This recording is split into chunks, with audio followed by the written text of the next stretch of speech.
Are you a safety professional looking for a book that can help you break through this barrier that you've been experiencing when it comes to developing your quote unquote safety culture? Well, stay tuned. We're going to get into something that is going to help you achieve just that.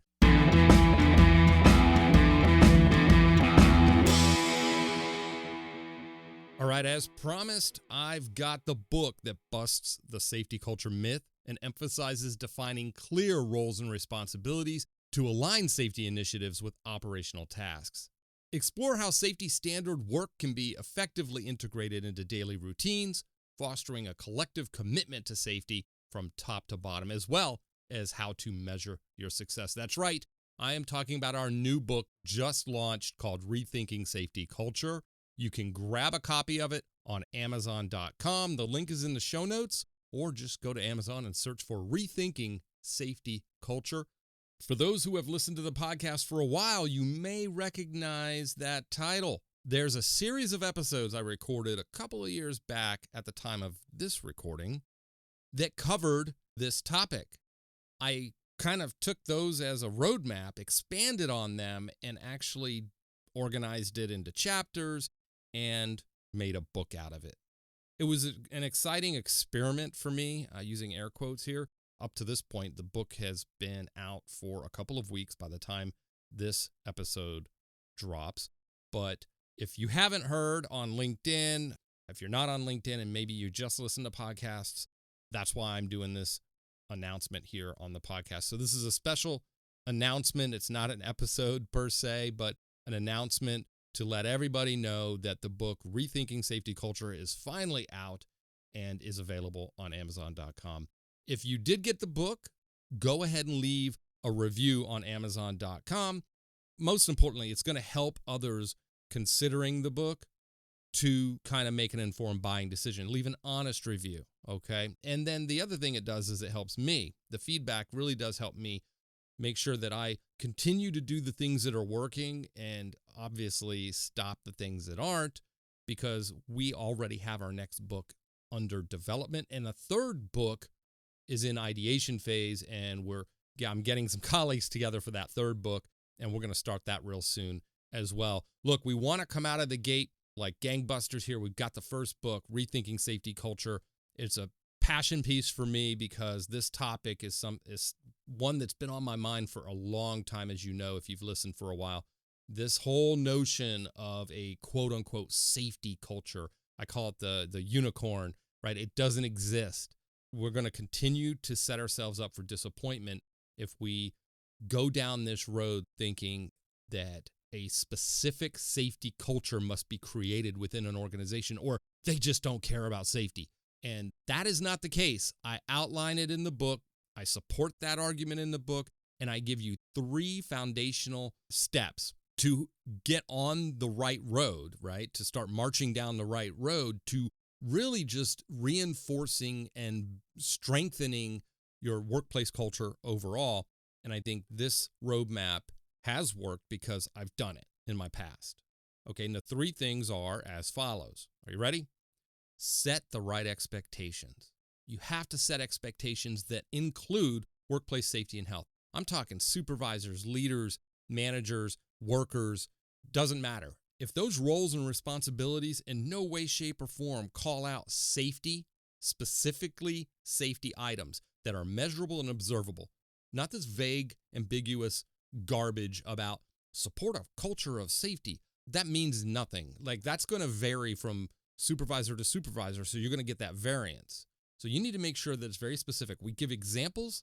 I have pages of examples of written roles and responsibilities for different levels of an organization. You can rip off and duplicate, do a little R&D, but you can use those to get started. Partner with HR to make sure you're writing those clearly.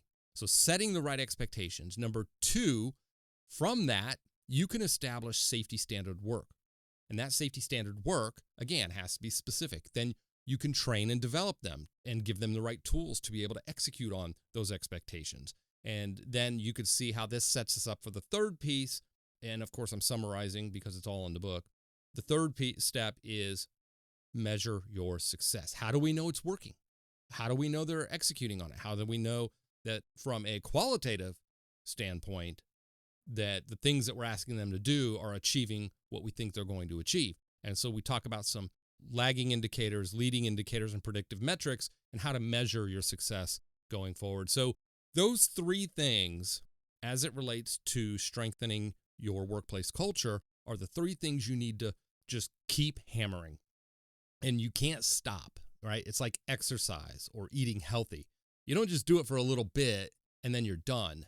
That's how you develop and build and influence culture. It's that repetition, day in, day out. And that's how workers that come in and come out, natural attrition into and out of an organization, or promote up and then maybe out of the organization. That's that consistency that they need that reinforces, oh, they really mean this thing that they were saying in the orientation, right? On the banner.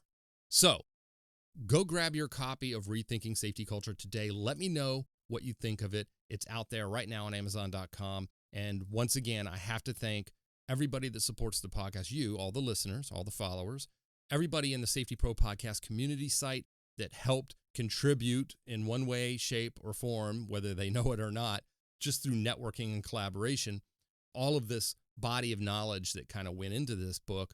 And of course, our partners in safety, Mighty Line Floor Tape. If you go to mightylinetape.com/podcast, you can see some more information about the products and services they offer for 5S marking of your facilities, just general marking, floor markings and signs and labels.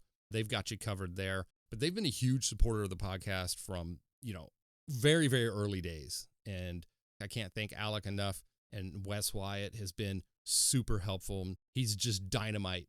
And if he hears this, he'll know what I mean when I say he's just dynamite. So I really look forward to continuing to collaborate and partner with those folks on the podcast, as well as some other projects we've got planned.